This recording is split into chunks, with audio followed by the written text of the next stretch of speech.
मुखात सुखाची साखर ठेवून जोडली जन्माची नाती, रामाच्या रूपात जपला माणूस मारुती रायाची छाती, वाघाची लिलानी कपाळी टिळा तू जेडंधारासाठी,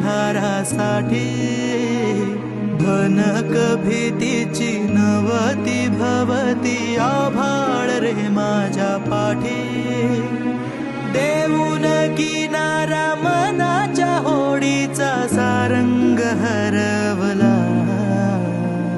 आता आपली सगळ्याची जबाबदारी अक्षय दादाच्या मागे उभं राहण्याची.